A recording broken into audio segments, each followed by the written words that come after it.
Good afternoon, everyone. My name is Dr. Njeri Hamasi. I'm a medical doctor working with HealthX Africa. And today with me I have... Good afternoon to everyone. My name is Paulo Dumo, care coordinator also at HealthX Africa. Yeah, so today during our live, we're going to be talking about malaria, a very important topic. It's still very, very relevant. It's a global health problem, affects over millions of people globally and affects a lot of people because it's a main cause of death as well. So yeah, that's our topic for today. Yeah, so it's just about creating more awareness and making sure everybody's aware of how to prevent, when to go for treatment, and also just to also educate everybody so that you can know whenever you're traveling, what are your risk factors. So generally for malaria, it's what we call a febrile illness. So it normally comes in with fever, and it's caused by parasites. So we have different category of microorganisms. We have the bacteria, we have the viruses. So for malaria, it's a parasitic infection, and it's spread by mosquitoes, particularly the female Anopheles, species, and it's always the females, and it's usually the pregnant ones, which are pretty much globally. And the reason it's still very important for us in Kenya is because 70% of Kenyans are still at risk of having malaria. Of course, the 30% who are at the low risk areas, but 70% of Kenyans are at risk of malaria. These are mostly those ones who are in the high transmission zones, moderate transmission zones, those ones in areas. So these are things like the coast of Kenya, right? The lakeside. The lakeside as well. We also have what we call the highland areas, and also some of the semi-arid areas. So maybe, Paul, which area do you think we don't have high malaria transmission rates? Just guessing. Generally, I don't think any, because as of now, I can say during the recent years, I've seen a bit of difference in climatic change. So I think for now, I can't guess which county or this one, sure. That we are in Nairobi. Even in Nairobi, we don't have low. We actually have low transmission in Nairobi. Also like the central highlands, so like Nyeri, rarely do we get malaria in Nyeri. Basically central area, we have a low transmission rate. This does not mean that, of course, you will not get malaria. Yeah, sure. Because if you've traveled somewhere, then you come back, you will get malaria. But of course, the transmission rate is low. So it's not really a focus for the government in terms of the malaria prevention programs. But also when we say someone is having malaria, so as mentioned, it's usually by the female Anopheles mosquito, and they mostly tend to bite at night. Yeah, we usually have mosquitoes that bite during the day, but particularly for the female one, it tends to be mostly at night. And when it takes the blood meal, then that's when it transmits malaria from one person to another person. But you don't get malaria from contact with another person. Yeah, sure. Yeah, it's mostly through the bite of the mosquitoes.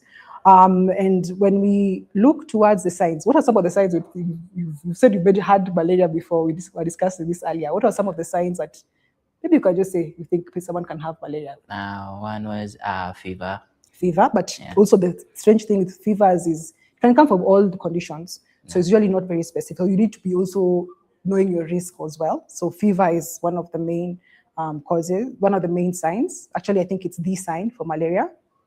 Vomiting. Also vomiting. If you're also having vomiting, nausea, it's a sign of malaria. Also chills, like when you're feeling cold. Cold, yeah. Yeah, of course, it's maybe when you're in the sun, it's a hot day, you're feeling a bit colder than normal. That's a sign of malaria. Chills. Weakness in the joints. Yes, joint weakness, joint pains, muscle pains as well. So they usually also tend to come with fevers. Now one is the most common. What's the most common complaint people come with? Headaches. Headaches, yeah. Yeah, also headaches can also be there. But because the signs are very non-specific, it depends also on, sometimes we have some regions that have a season, some seasonal malaria transmission. We have what we call also endemic areas. So places like the lakeside, as Paul mentioned, coast also have endemic. When we say it's endemic, it means it's throughout the year. But now if somebody who's in Nairobi has traveled, maybe gone to the coast for holiday, you come back, you're having fevers, you're having headaches. It's why it's very important when the doctor is asking you, like, you know, have you had any history of recent travel? And this can be a few days to up to a month of travel, but usually we say 10 to 15 days of travel after the bite, actually. But when you come back and you had a recent history of travel, you're having a fever, you're having some headaches, you're also feeling tired. Yeah, and it's not going away. It's always good to just tell your doctor, okay, I'd like to be tested for malaria, or I've had a recent travel history of malaria. So that's normally the signs and symptoms, but you can also have very severe malaria. So very severe malaria mostly tends to have things like loss of consciousness, or you're a bit lethargic. If it's a child, normally children are very playful. Yeah, sure. So now if the child is not playing, they're becoming a bit unconscious, you have to like physically shake them to wake them up. That's normally a sign of lethargy, or reduced consciousness. Also, you can find someone having jaundice, which is yellow eyes, because malaria also tends to also affect our liver sometimes. So it's one of the stages of the malaria transmission cycle. So when you bite, it goes to the liver, it goes to the blood. So you can also have a bit of jaundice if your urine is also looking like Coca-Cola, or if it's bloody or dark. It's also a danger sign. So you need to go in for checkup very soon. And normally the reason we're also talking about malaria is because within 24 hours, once the symptoms starts coming, 24 to 48 hours, you can actually develop severe malaria and lose a life. It's particularly for children, pregnant women, people living with HIV or advanced HIV disease. Those are the risk groups that mostly we tend to focus on quite a lot. But now, when you go to hospital, what normally do you get tested for? Like, how do they test? Do they test your blood? Do they test your urine? And normally, personally, I've had blood samples taken and been tested. Yeah. So normally for malaria, because it's a blood parasite, so it affects your red blood cells. So normally we test the blood. And these days we have what we call the malaria rapid diagnostic testing kit, which is pretty straightforward. You just take a drop. For people who've had HIV test, it's pretty much the same concept. So you put a drop on the little white thing, and then it should show you whether which type of plasmodium is there. So and then now from there you'll go for treatment. But also you can find what used to be tested for like a long time ago, where they take your blood, they put it on a slide. That is still also that's also a test that's also still being used. So normally the first line testing is normally the malaria rapid diagnostic test. And then now we have the slide, which usually is used, sometimes used at the same time at diagnosis, or we can also use it maybe when you've been on treatment and you're not improving. Yeah, sure. Yeah. But of course, they can also do other tests when you're going in for checkup, because remember, if you've traveled to, let's use the coast for example, you come back with a fever, joint pains, it could be malaria, it could be other conditions as well, because not the one that causes fever. So normally you can have many other tests done as well. So of course, those who've gotten tested for malaria, you probably have had your blood taken quite a few times. And then of course, once we test, we normally give you treatment. Treatment usually lasts for like maybe 3 days if it's non-severe malaria, but if it's severe malaria, it can go on for a bit longer. Yeah, so which medication when you had malaria were you treated with, or you can't remember? It was so long ago. Yes, we have they're called artemisinin combined therapy. Yeah. So usually it depends. It's weight based. So depending on your weight, you can have 1 tablet, 2 tablets, 3, 4. So it depends on your weight, which is why it's very important for you to go in for an assessment. Don't self-treat. I don't think these days they do over-the-counter prescriptions. Yeah, I don't think we do. But in case anybody does sell you a malaria medication over-the-counter, please don't go to that pharmacy again, because ideally you need to be tested and then you're treated, so we can actually know what we're treating. What other thing would be very important for our viewers to know about malaria, other than symptoms, treatment? Prevention. Yes, prevention is also very key. So from your experience growing up, what did we used to do for prevention of malaria? I think when I was a child, I can remember we were being given nets Yes, yeah. Yeah. Yeah, we have the insecticide treated nets. So right now Yeah. we are doing the dual, usually treated with different insecticide. Right now we're doing dual insecticide treatment because we're having resistance. The malaria, I mean, the mosquitoes have developed resistance against the insecticides. Yeah, sure. So now we are doing dual testing. So we have the nets. What else do you remember growing up? Another thing is we were told to slash the bushy areas and make the environment clean, something Yes, of the by sort. the Yeah. yeah. So it's habitat. It can be called habitat manipulation or also part of sanitation. Yeah. So you find that most mosquitoes, those who are not pregnant, they tend to eat plant nectar. So if you're having bushy areas, then you have a place for them, to grow. You're giving them food, but they also can also fly for quite a distance. Yeah, sure. So clear the bushes as well around. That's a part of making sure the environment is okay. And also you find because malaria, the mosquito tends to thrive on water. Or the stagnant Yeah, areas. stagnant areas. So if you have like maybe there's a tire the kids are playing with and it's outside, right now it's raining. So that's standing water also. So you need to make sure there's no standing water anywhere in the compounds. Another that people tend to forget is like the gutter.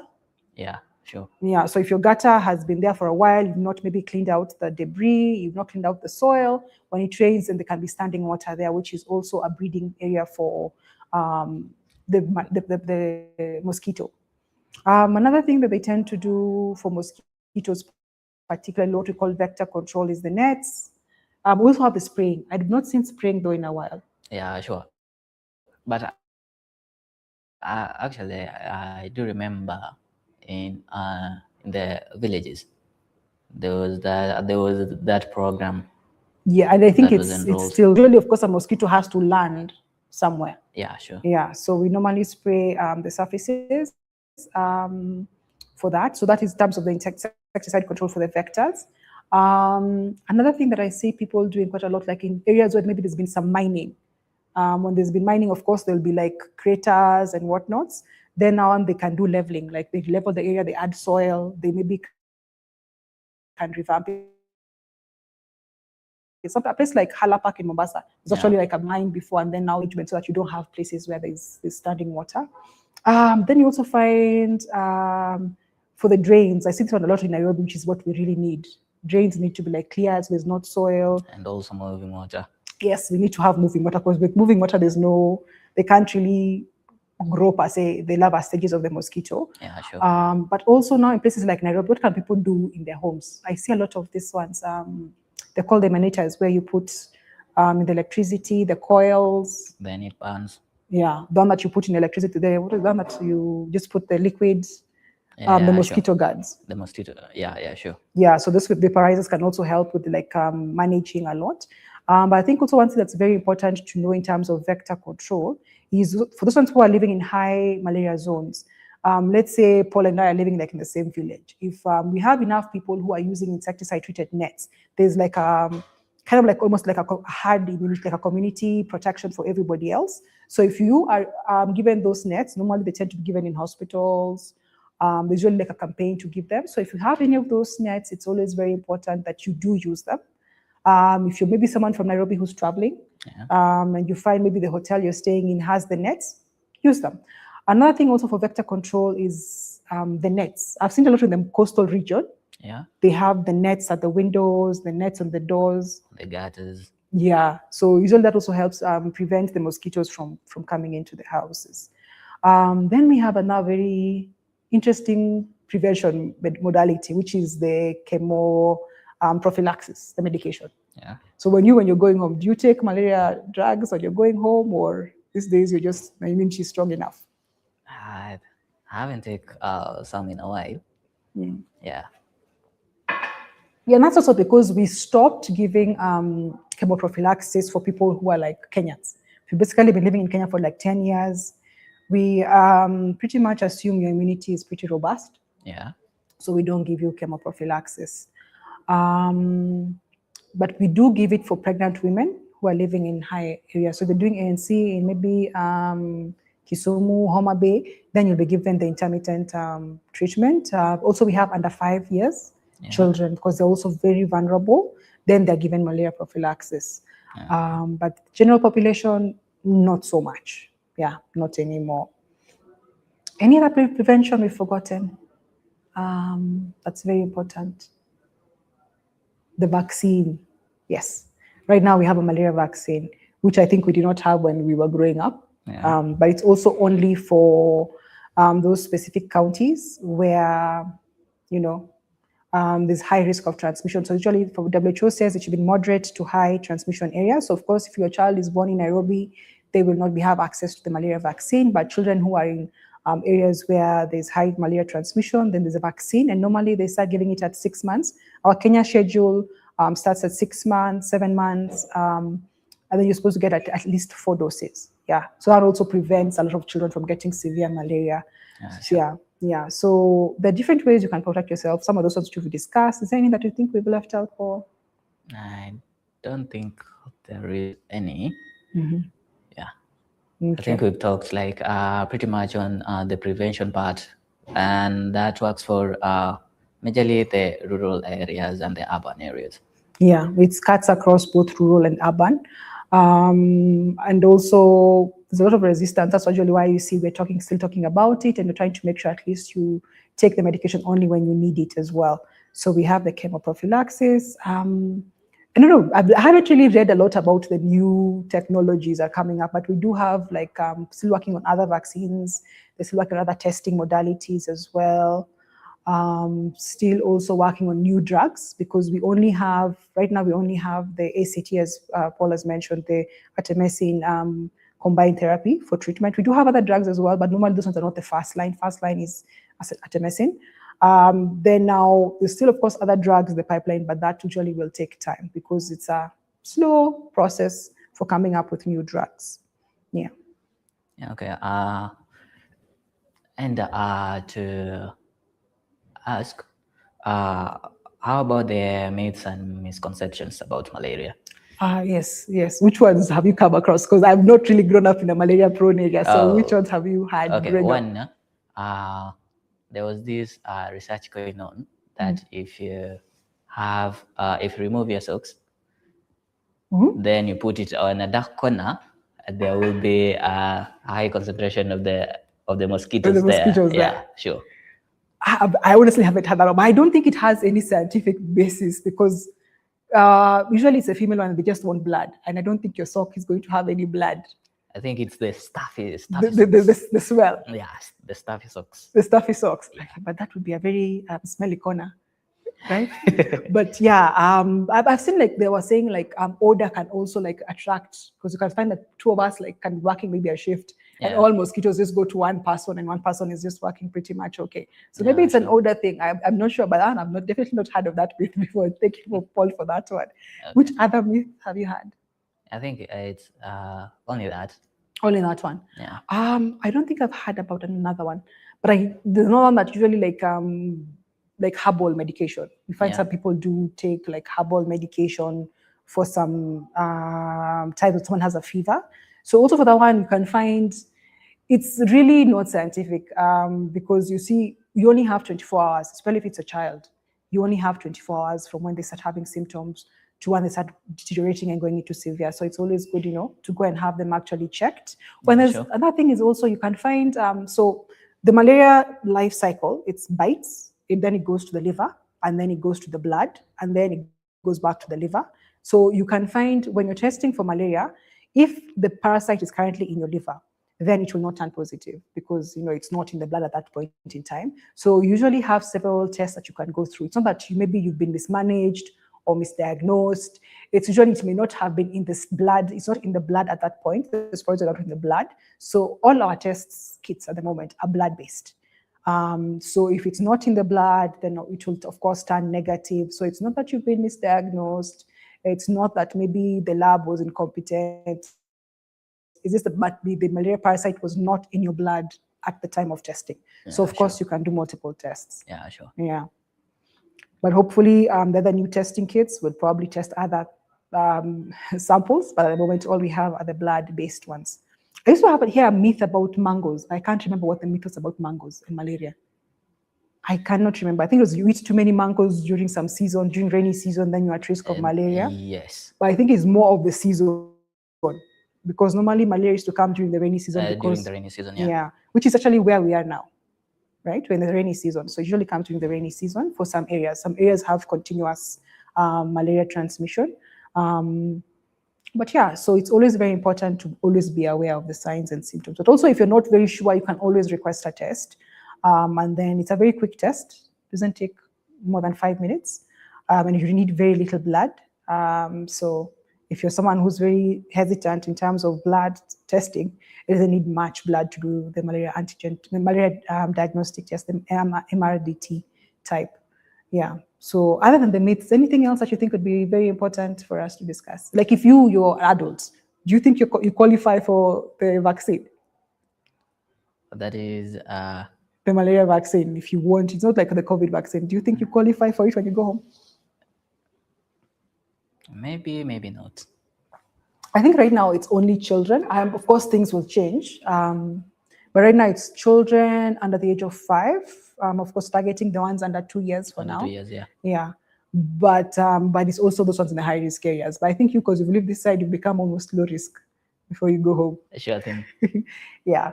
But so those are the interesting things that I think are very important for malaria. But these days, I think hopefully with time and development, we'll have less and less cases. But unfortunately, we've had a rise in cases from, I think, we have the data from 2024. So 2023 to 2024, there's an increase in the number of cases. So we'll wait for 2025 data and see if maybe we manage to control things. But of course, we always need to be vigilant and just make sure that we are up to date in terms of malaria management and having a high index of suspicion. Yeah, So sure. we're not saying don't travel to the coast, don't travel to the lakeside, don't travel to where you want to travel. But as you're traveling, just always be aware. But now for Paul, when you're traveling home, what would you want to pack to prevent yourself from getting malaria? What would you think would be needing to pack? Or everything will be at home when you get there? I think me, I haven't. You haven't really focused on packing because you're so Yeah, used to it. sure. But I think maybe something would be like, I see a lot of mosquito repellents. That is the petroleum jelly. Yeah, the jellies, they got the mosquito repellents, and they tend not to cause so much irritation on the skin, though some people can have irritation. Yeah, sure. Of course, those ones who are like really, really paranoid, they can pack the whole malaria vaporizer kit if you're traveling. Yeah. I've not seen, have heard of anybody packing a mosquito net yet, because most places when you do travel do tend to have mosquito nets. But it would be ideal. It would be ideal. If you can't get one, then it would be ideal. Yes. But you can imagine how much luggage you have, you're adding a mosquito net inside. So, but it would be ideal to pack one. Yeah. Another thing I think would be very important would be also having like long sleeved, because we're reducing the surface, they're biting. Yeah, sure. Yeah, that would also be important. Again, as we said, no need to take any medication as you're traveling. Unless, of course, it's somebody who's traveling from out of the country. If somebody has lived outside Kenya for like more than 10 years, then your immunity, of course, would be, you'd be considered a non-immune person.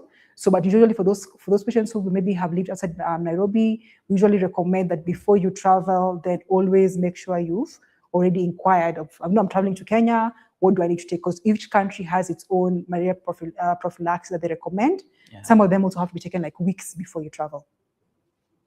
But of course, in case maybe you have any friend, colleague who's traveled to Kenya and they don't have malaria prophylaxis, and you're traveling to a high malaria transmission zone, you can always call us as health techs, and we can always provide, appropriate information and guidance, and also maybe a prescription. Yeah, sure thing. Yeah. So in terms of malaria prophylaxis, I think that's what we have today in terms of what is important. Unless maybe anybody has any questions or queries, or maybe any clarifications in terms of where we are at right now in the malaria world in terms of prevention. Maybe just to iterate, what are some of the innovations that we have as of now? As of now, I think that more vaccines are coming up. I hope they'll come up, and medication. But you're also mentioning for me about the testing. Yeah. What you had read around. What had you read around the testings? So the new inventions, we have the gene modification, that is one, whereby there is reproduction of the male mosquitoes. So when they go and breed with female anopheles, the baby dies, and there is no that a build up. So we're basically killing the population of the Yes, we are Anopheles just mosquitoes. yes, killing the population of the mosquitoes. Then another one was to do saliva testing. Was on to saliva testing, and there's one, but I think it's still a bit low in terms of research. That is the breath. So To they use like use the breath yes, for testing. they use the breath to do diagnosis. But I think that would really be very important, especially when maybe you've traveled, you're in a rural area.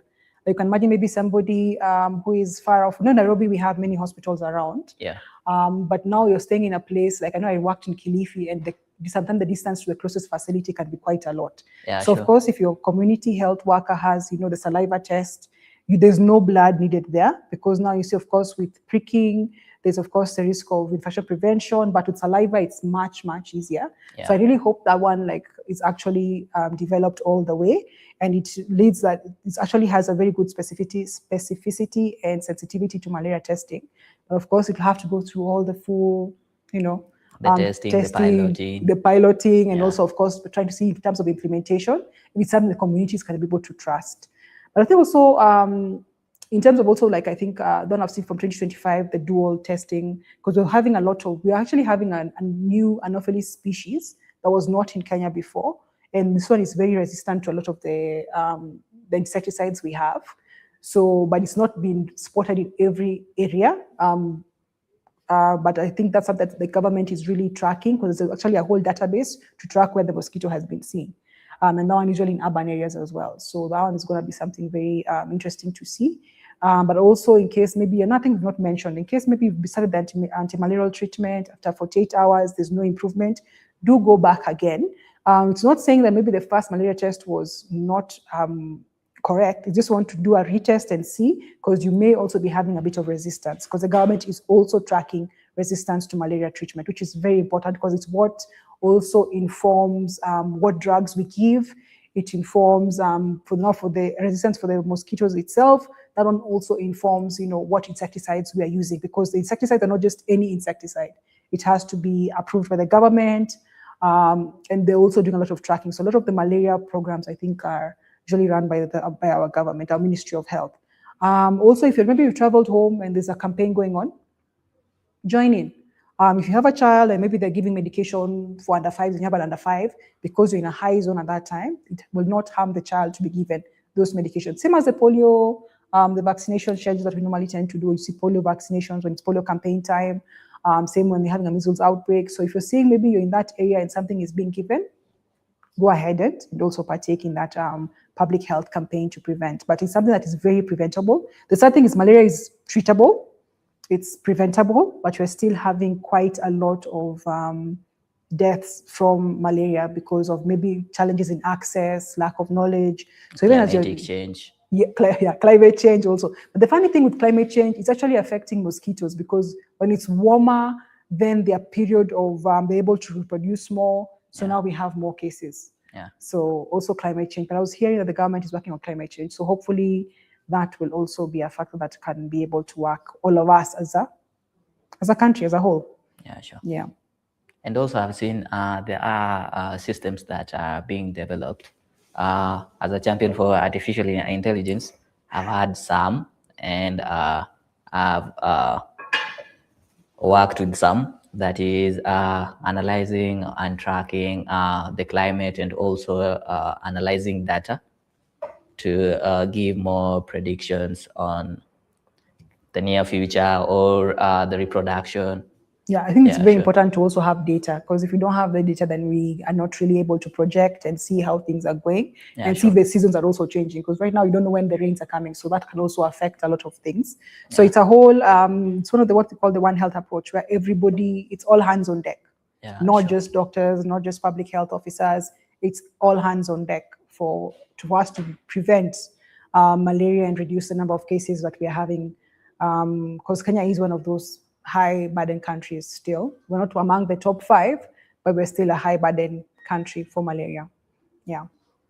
So unless maybe our audience has any questions around malaria.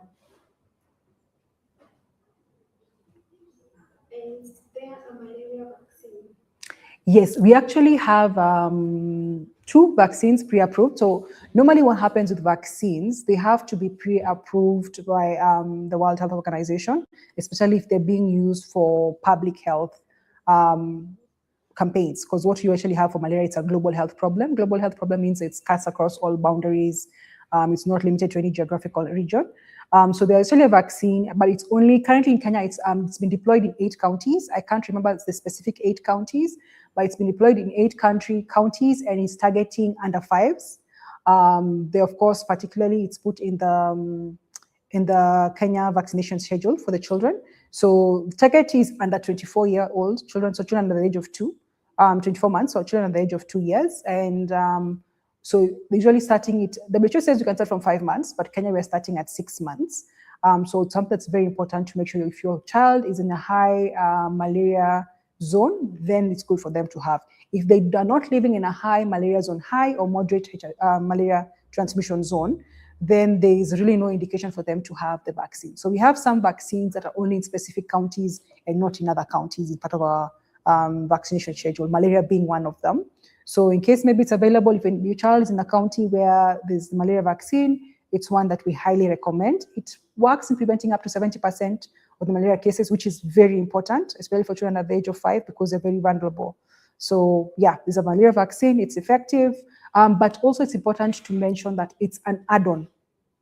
Just because the child has got the malaria vaccine, don't leave alone the insecticide-treated nets. If they're doing residual spraying around your area, let them spray your house.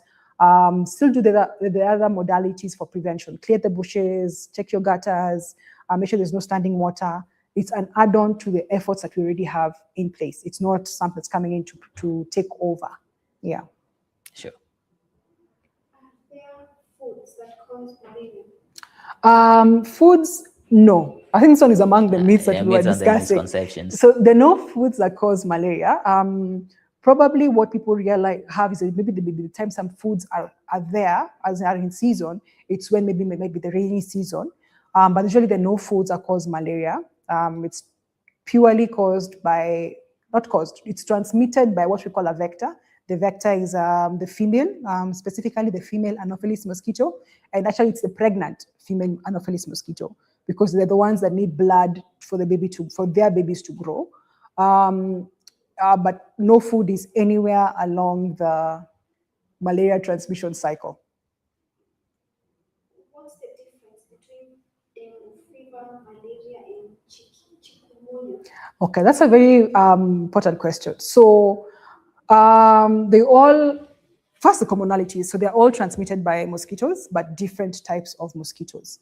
For malaria, it's specifically the Anopheles mosquito. Dengue and chikungunya are viral infections. So they are also febrile illnesses, but they're viral infections. And malaria is a parasite. Plasmodium is a parasite. So the causative agent is different, but in terms of how they can present pretty much the same in terms of fever, headaches, joint pain. Chikungunya, among the three, chikungunya has the worst pain, usually described as the worst pain you can ever have, and the name actually comes from kujikunja because of how severe the pain is. Dengue also has joint pain as well, but the worst thing is that they can actually get all three at once, especially if you are living in the coastal region. I'm hoping that doesn't happen to anybody, but they mostly all present with fever. So normally if someone comes in with a history of traveling to the coastal region, you have a fever, you're having a headache, we ideally should test for all three, but malaria is the most common among the three. The other two tend to happen in outbreaks. So difference is the causative agent, the presentation.